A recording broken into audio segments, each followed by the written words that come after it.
വസ്തുക്കൾ മുഴുവനും ഇറക്കി തന്നിട്ടുള്ളത്. പശു നല്ല ഒരു ഭക്ഷണമാണല്ലോ.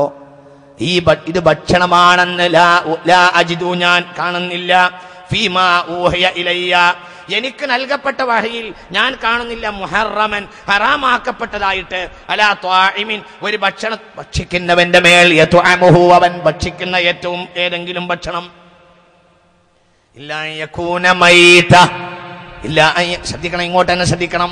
എന്താ ഈ പറയുന്നത്? എല്ലാ കാലഘട്ടത്തിലും ഏതെങ്കിലും നാൽക്കാലിയെ ഹറാമാണെന്ന് പറയുന്ന മനുഷ്യർക്ക് തിരിഞ്ഞു നിൽക്കുന്ന ആയത്താണിത്. പശുവിനെ അറുക്കാൻ പാടില്ല. ഇന്ത്യ രാജ്യത്ത് കലാപമുണ്ടാകുന്ന കാരണങ്ങളിൽ ഒരു കാരണം പശുവിനെ അറുക്കുക എന്നുള്ളതാണ്. ഇന്ത്യ രാജ്യത്ത് ഒരുപാട് സംസ്ഥാനങ്ങൾ ഗോവധ നിരോധനം ഏർപ്പെടുത്തിയിട്ടുണ്ട്. പശുക്കളെ അറുക്കാൻ പാടില്ല. സത്യത്തിൽ അബദ്ധ ജടിലമായ നിയമങ്ങളാണ് ഇതൊക്കെ. എന്തുകൊണ്ടെന്നാൽ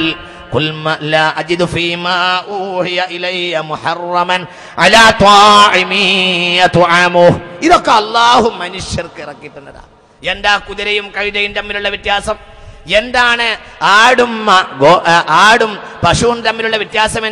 എന്താ കോഴിയും പശുവും തമ്മിൽ വ്യത്യാസം? എന്ത് വ്യത്യാസമാണുള്ളത്? അവരൊക്കെ അള്ളാഹു വിവിധങ്ങളായ ആവശ്യങ്ങൾക്ക് വേണ്ടി മനുഷ്യർക്ക് ഇറക്കി തന്ന വസ്തുക്കളാണ്, ജീവികളാണ്.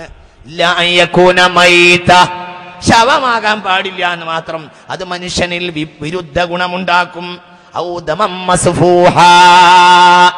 അല്ലെങ്കിൽ ഒലിക്കപ്പെടുന്ന രക്തം കുടിക്കരുത് എന്ന് മാത്രം. അല്ലെങ്കിൽ പന്നി മാംസം കഴിക്കരുത് എന്ന് മാത്രം. അത് അശണ്ടയാണ്, വൃത്തികേടാണ്, അത് മനുഷ്യനെ നാശപ്പെടുത്തുന്നതാണ്. എല്ലാ നാശങ്ങളുടെയും ഒരു നിലക്ക് കാരണം പന്നി മാംസമാണെന്ന് ആധുനിക ബയോളജി കണ്ടുപിടിച്ചിട്ടുണ്ട്. ഞാൻ വിശദീകരിക്കുന്നില്ല, ഞാൻ ആ ഭാഗത്തേക്ക് വരുന്നില്ല. നിങ്ങൾ ചിന്തിക്കണം. അപ്പൊ ചുരുക്കത്തിൽ വിരോധിക്കേണ്ടതിനെ മനുഷ്യൻ വിരോധിക്കുന്നില്ല.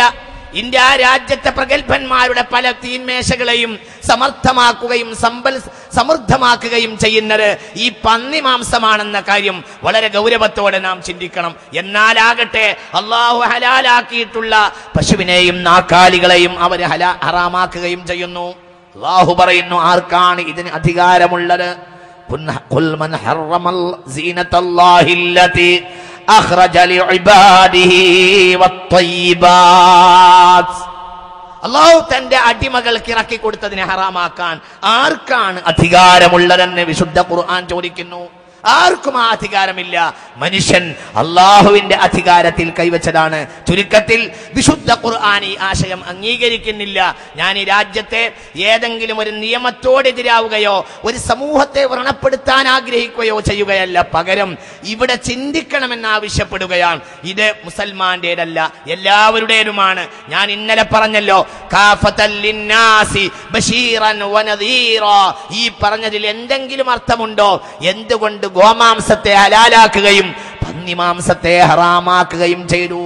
മനുഷ്യൻ ഉണ്ണുകയും ഉറങ്ങുകയും വിസർജിക്കുകയും ചെയ്യുന്ന മനുഷ്യൻ നിയമം മാറ്റിമറിച്ചു. അവൻ പന്നിയെ ഹലാലാക്കുകയും ഗോവിനെ ഹറാമാക്കുകയും ചെയ്തു.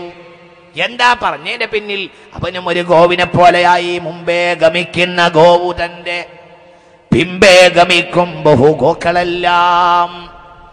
എന്താ പറഞ്ഞത്? യുക്തി അവൻ ചിന്തിച്ചില്ല. ആരും യുക്തിയെ ആലോചിച്ചില്ല. മനുഷ്യൻ ഇത് വളരെ ഗൗരവത്തോടെ ചിന്തിക്കണം. അല്ലാഹു ഖുൽ മൻ ഹറമ സീനത്തല്ലാഹില്ലതി അഖ്റജ ലിഇബാദിഹി വത്തയ്യിബാത്. മനുഷ്യൻ ഇത് വളരെ ഗൗരവമായി സഗൗരവം ചിന്തിക്കേണ്ട വിഷയമാണ്.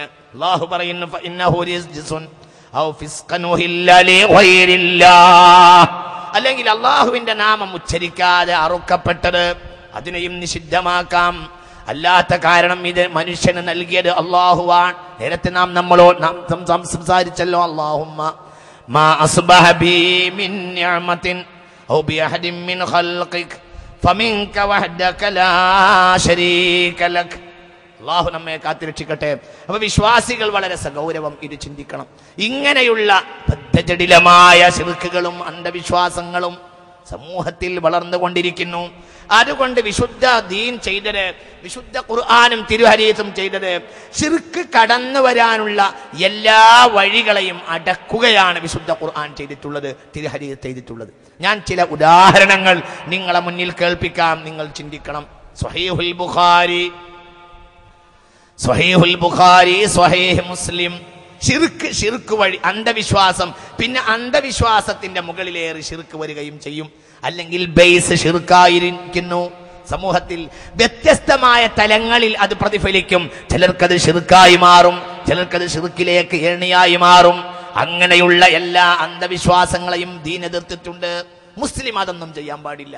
ഉദാഹരണം പറയാ, ഹബീബായ മുഹമ്മദ് നബി സല്ലല്ലാഹു അലൈഹി വസല്ലമ തങ്ങൾ പറഞ്ഞു, ലാ ഉദ്വാ വലാ ത്വീറ വലാ ഹാമത വലാ സഫറ.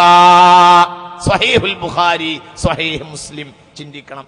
ലാ ഉദ്വാ പകർച്ചവ്യാധിയില്ല, വലാ ത്വീറത പക്ഷിശാസ്ത്രമില്ല, വലാ ഹാമത ഹാമത്തുമില്ല, ഞാൻ പറഞ്ഞുതരാം, വലാ സഫറ സഫറുമില്ല, ഒന്നുമില്ല. വഅലല്ലാഹി ഫൽയതവക്കലിൽ മുഅ്മിനൂൻ.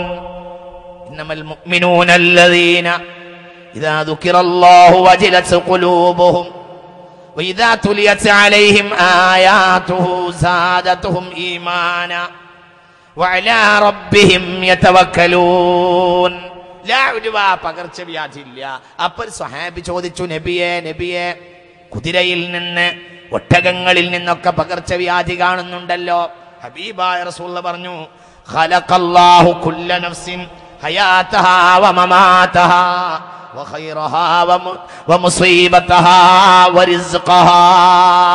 ഓരോന്നും അല്ലാഹു തആല അതത് വസ്തുക്കളിൽ പടക്കുകയാണ്. അല്ലാതെ പകർച്ചവ്യാധിയെ ഭയപ്പെടേണ്ടതില്ല, ആരും അതിനെ പേടിക്കേണ്ടതില്ല. ഓരോരുത്തരിലും അള്ളാഹു അത് സൃഷ്ടിച്ചു വെക്കുന്നു. അതിനൊന്നും ഒരു തഅ്സീറുമില്ല. പകർച്ചവ്യാധിയായ രോഗത്തിന് തഅ്സീറില്ല. ഒന്നിനും ഒരു നിമിത്തവുമില്ല, ഒന്നിനും ഒരു അടിസ്ഥാനവുമില്ല. കാരണം ലാ ഹൗല വലാ ഖുവത അലാ അദുല്ലുകും കൻസം മിൻ കുനൂസിൽ ജന്ന. സ്വർഗ്ഗത്തിന്റെ നിധി നിക്ഷേപങ്ങളിൽ നിന്നൊരു വാക്ക് ഞാൻ നിങ്ങളെ പഠിപ്പിക്കട്ടെ എന്ന് മുഹമ്മദ് നബി. ഉറങ്ങരുത്, എല്ലാരും ചിന്തിക്കണം ഈ വാക്ക്. അലാ അദുല്ലുകും കൻസം മിൻ കുനൂസിൽ ജന്ന.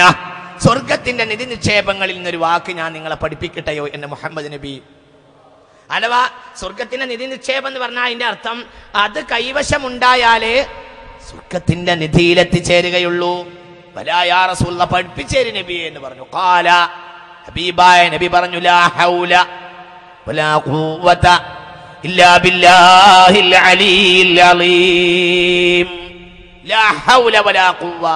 ഒരു അധികാരവുമില്ല, ഒരു ശക്തിയുമില്ല, ഒരു കഴിവുമില്ല, ഒന്നുമില്ല. ഒന്ന് മാറ്റാനോ തിരിക്കാനോ അധികാരമില്ല. ഒരു ശക്തിയെ കൊണ്ടുവരുവാനും അധികാരമില്ല. ഇല്ലാ ബില്ലാഹിൽ അലിയിൽ അലീം. അതുകൊണ്ടാണ് ഹബീബായ നബി പഠിപ്പിച്ചത്, ലാ ഉദ്വ വലാ ത്വീറ. ഒരു ഉദ്വയുമില്ല, വലാ ത്വീറത, ഒരു ത്വീറത്തുമില്ല. എന്താ ത്വീറത്തിന്റെ അർത്ഥം? ഈ ഹദീസിനെ വിശദീകരിച്ച് ഫത്ഹുൽ ബാരി ഞാനൊന്നും ഇങ്ങോട്ട് വായിക്കാൻ ശ്രദ്ധിക്കുക. അന്നഹും കാനൂ ഫിൽ ജാഹിലിയത്തി തഅതഖിദൂന അല ത്വയ്രി തഅതബിദൂന അല ത്വയ്രി. ജാഹിലിയ കാലഘട്ടത്തിൽ കാര്യങ്ങളുടെ മേൽ പക്ഷികളെ അവലംബിക്കുക എന്ന ഒരു സ്വഭാവം അവരിൽ ഉണ്ടായിരുന്നു.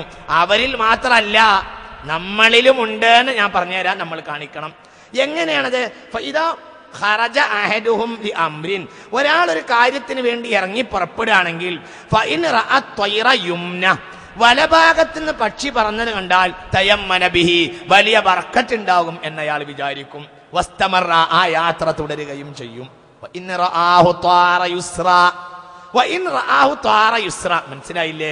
വലഭാഗത്തുനിന്ന് പക്ഷി പറക്കുന്നത് കണ്ടാൽ അതോടുകൂടെ മനസ്സിലാക്കും, അതോ സന്തോഷായി, ഈ യാത്ര കോളടിച്ചതു തന്നെ എന്നവര് ചിന്തിക്കും. അതാണ് ത്വയ്റത. ത്വയ്റത്തിലാണ്, ത്വയ്ർ എന്ന വാക്കിൽ നിന്നാണ് ത്വയ്റത്തുണ്ടായത്. ത്വയ്ർ എന്നാൽ പക്ഷി, പറവ. വലാ ത്വയ്റത, അവർ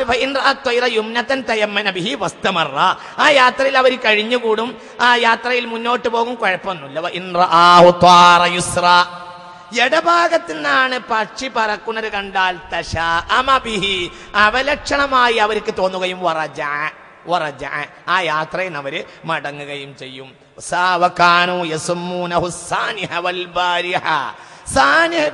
എന്നായിരുന്നു അവർ. ആ കുട്ടികൾക്ക് സൗകര്യം ചെയ്തു കൊടുക്കും.